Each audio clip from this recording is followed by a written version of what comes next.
శ్రీ గురుభ్యో నమ. శ్రీకృష్ణ పరబ్రహ్మణే నమ. శ్రీమద్ భాగవత్ మహాపురాణమునందలి దశమస్కంధములోని ఉత్తరార్ధమునందు 10వ అధ్యాయము ప్రారంభము. ఈ అధ్యాయంలో శ్రీకృష్ణుడు సత్యభామా సహితుడై నరకాసురుని వధించుట, 16,000 మంది రాజకన్యలను వివాహమాడుట మొదలగు విశేష విషయములను తెలుసుకుందాము. పరీక్షిత్ మహారాజు శ్రీశుకునితో, మహాత్మా, కృష్ణ భగవానుడు భౌమాసురుని ఎట్లు సంహరించెను? 16,000 మంది తరుణీమణులను ఆ నరకాసురుడు ఎందులకు బంధించెను? ఆ శ్రీకృష్ణ ప్రభు యొక్క బలపరాక్రమములను గూర్చి విపులముగా తెలుపుము అని అడిగాను. అది విని శ్రీశుకుడు ఈ విధముగా చెప్పాను.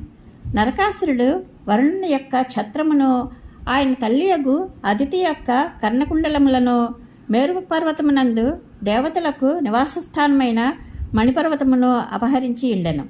నరకాసురుని చేష్టలను అన్నింటినీ ఇంద్రుడు ద్వారకలో శ్రీకృష్ణునకు నివేదించెను.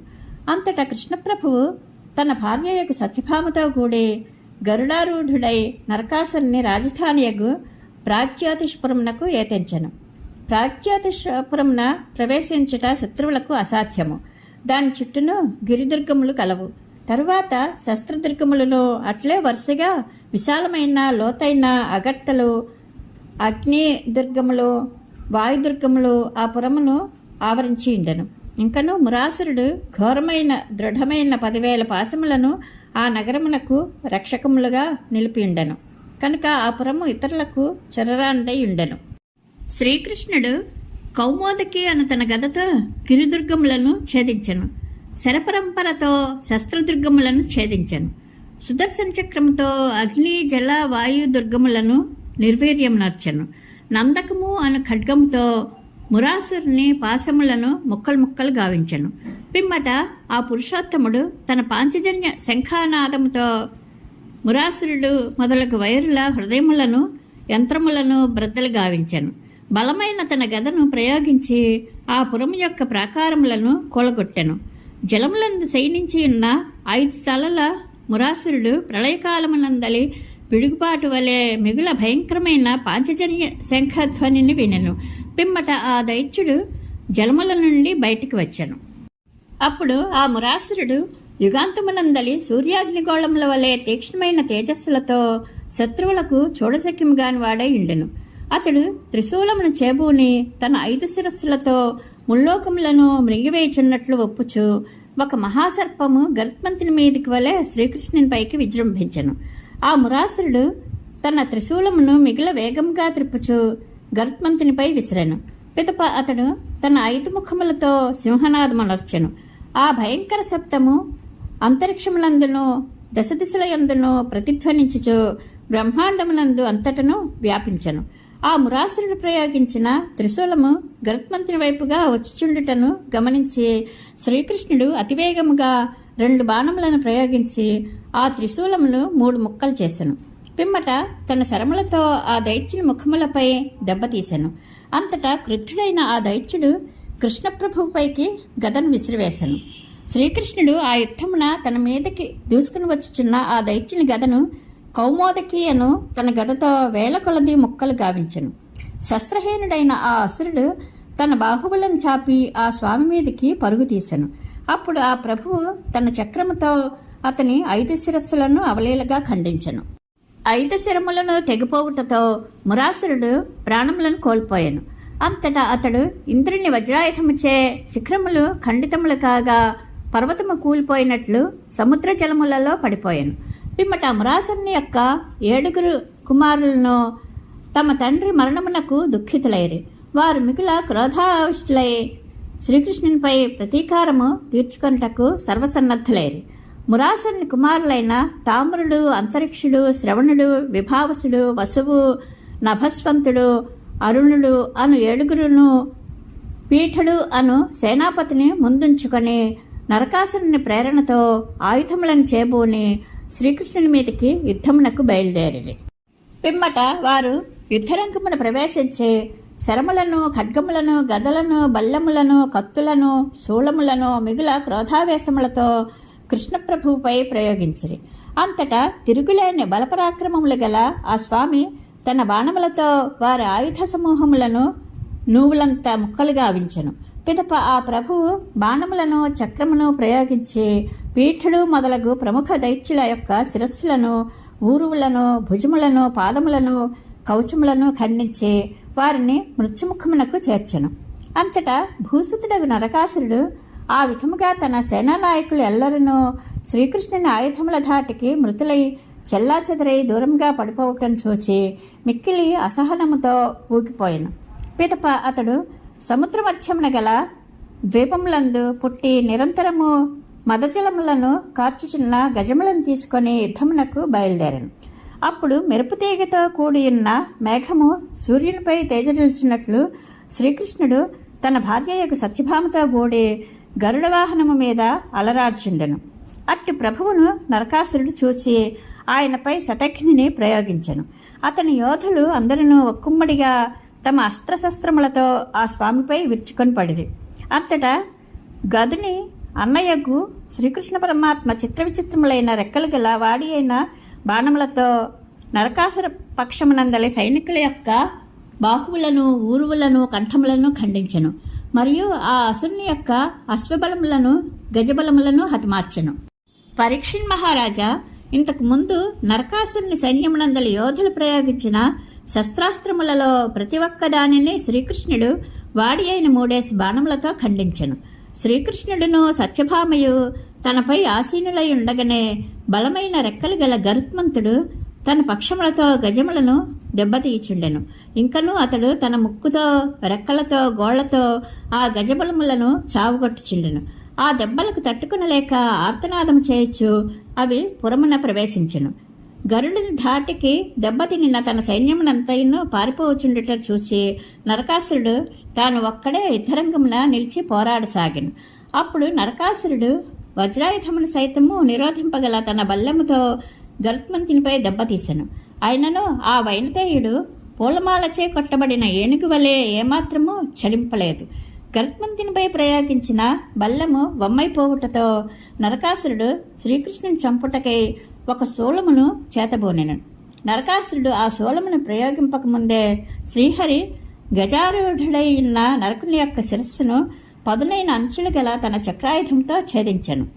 కర్ణకుండలములతో మనోహరమైన కిరీటముతో కాంతులేంచున్న ఆ నరకాసురుని శిరస్సు నేలపాలయ్యను. అప్పుడు అతని బంధువులందరూ హాహాకారములను నచ్చిరి. ఋషులను, ఇంద్రాది దేవతలను భళీ భళీ అని పలుకుచు పూలమాలలను వర్షించుచు సంతోషంతో శ్రీకృష్ణుని స్తుతించిరి. అనంతరము భూదేవి పుటము పెట్టిన బంగారముతో రత్నములతో ఒప్పుచు తేజరిల్లుచున్న కుండలములను, వైజయంతి అని పేరుతో అలరార్చున్న వనమాలను శ్రీకృష్ణునకు సమర్పించెను. అట్లే వరుణుని ఛత్రమును, మేరుపర్వతము యొక్క మణిశిఖరమును ఆ స్వామికి అర్పించెను. పరీక్షిన్ మహారాజా ప్రముఖ దేవతలచే ఎల్లప్పుడూ పూజలు అందుకొంచుండెడి జగన్నాథుడగు శ్రీకృష్ణునకు అంజలి ఘటించి మిగుల భక్తి శ్రద్ధలతో నమస్కరించుచు ఆమె ఇట్లు స్తుతించెను. శంఖచక్ర గదాధారి అయిన దేవదేవ నీకు నమస్కారం. పరమాత్మ నీవు భక్తుల యొక్క కోరికలను నెరవేర్చుటకై తగిన రూపములను ధరించుచుందువు.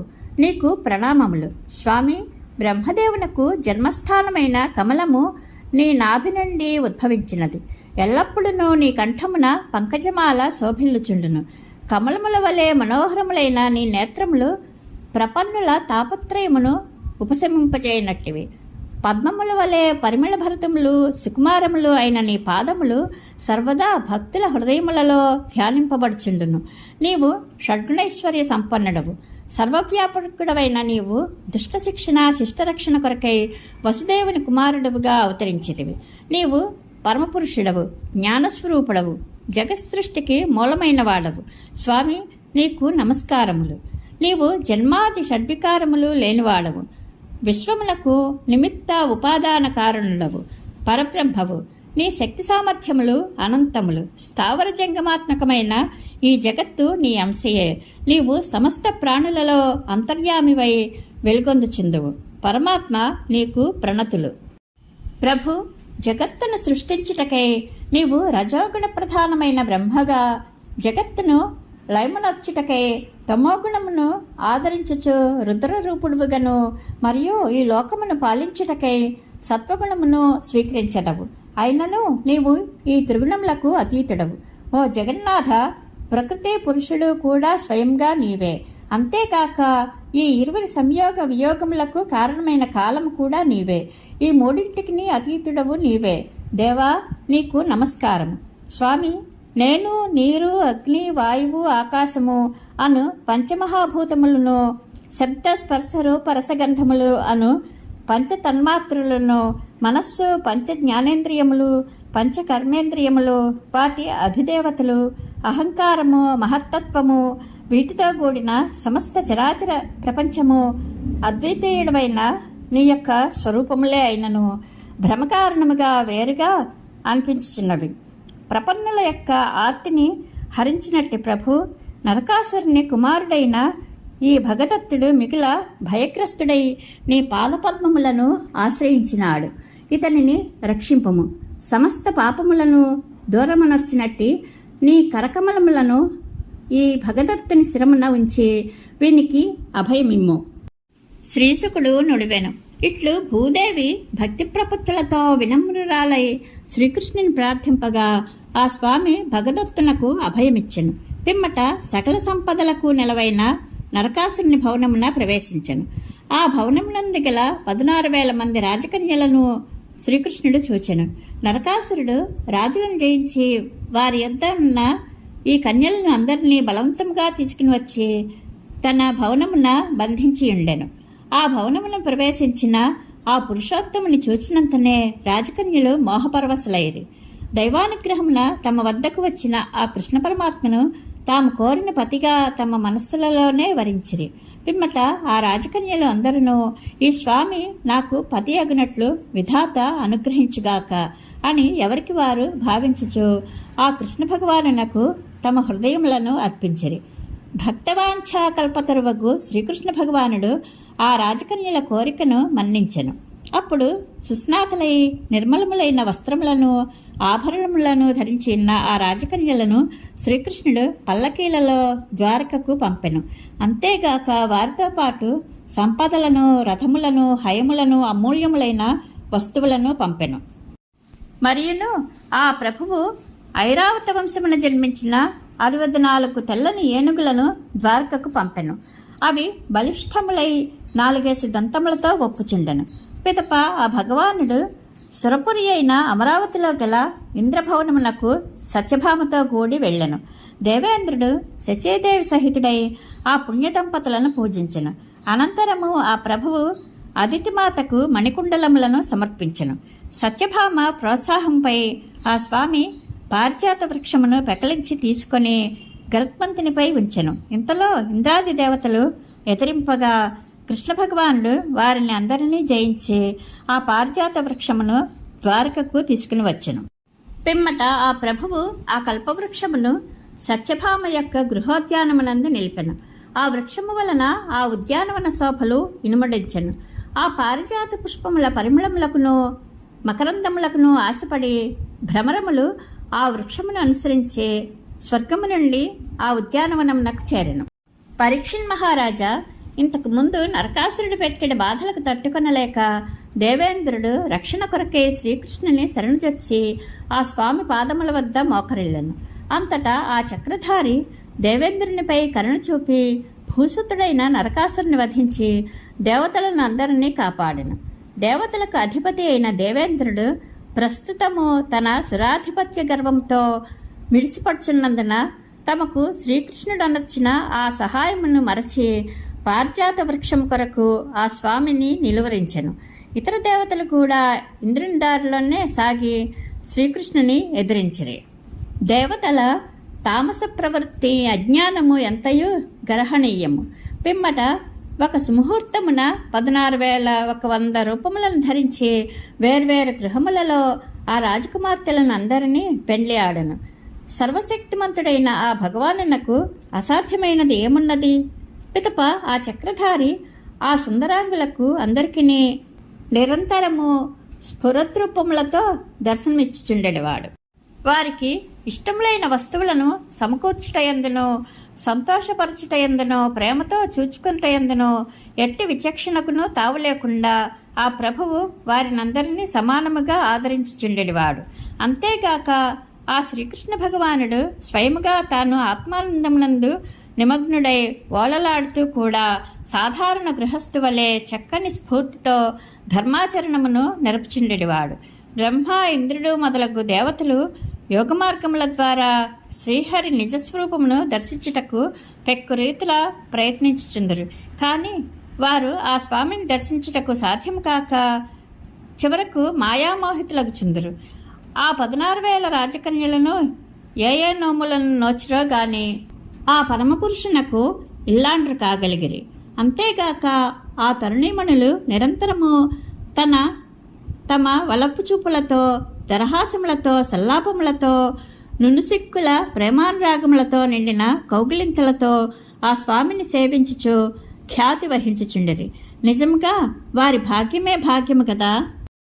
ఆ 16,000 మంది రాకుమార్తెలను తమ వద్దకు తెచ్చిన శ్రీకృష్ణునకు ఎదురేగి సాదరముగా తీసుకుని వచ్చిచుండిరి. శ్రేష్టమైన ఆసనముపై కూర్చుండజేసి పాదములను కడిగి ఉత్తమ ద్రవ్యములతో పూజించుచుండిరి. పన్నీరు మొదలగు పరిమళ ద్రవ్యములతో ఒప్పుచున్న జలములచే వారు ఆ ప్రభువునకు స్నానములను చేయించుచుండిరి. సుగంధములను, అమూల్యములైన వస్త్రాభరణములను సమర్పించుచుండిరి. ఇష్టములైన భోజన పదార్థములను నివేదించుచు, తాంబూలాదులను వసగుచు, అలసటలు తొలగటకై వింజామరలతో వీచుచుండిరి. తలదువ్వి తల్పంపై చేరి వలపులను కృమ్మరించుచు అడుగులొత్తుచుండిరి.